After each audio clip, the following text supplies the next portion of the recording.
En fait, au départ, j'avais peur des chevaux, mais je me sentais pas bien. Mais maintenant, du coup, j'ai beaucoup moins peur des chevaux et ça va beaucoup mieux.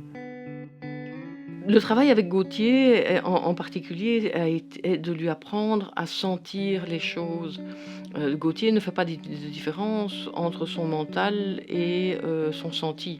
Euh, et donc il y a parfois des moments où j'ai l'impression qu'il part vraiment en boucle dans son mental, qui n'est plus là du tout, il se renferme complètement. Ce sont des moments où on a l'impression que sa marche est plus automatique aussi, les gestes un peu plus saccadés, la tête est basse et il avance sans plus se soucier du cheval.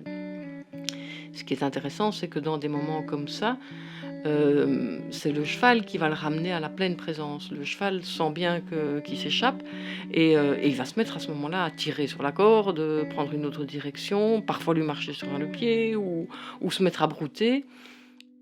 Dans des séances où il est à cheval aussi, petit à petit, il arrive quand même à identifier des sensations physiques. Par exemple, de dire que ça fait du bien dans les jambes, que d'être simplement fier d'avoir fait quelque chose dans sa tête. Ce sont les différences qu'on peut remarquer. Il y avait une difficulté pour Gauthier aussi de reconnaître les émotions.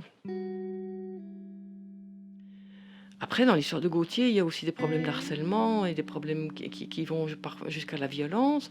Et donc, c'est hyper important pour lui d'arriver à identifier non seulement sa peur, d'autres émotions comme la tristesse ou la colère, mais aussi d'arriver à en faire façon.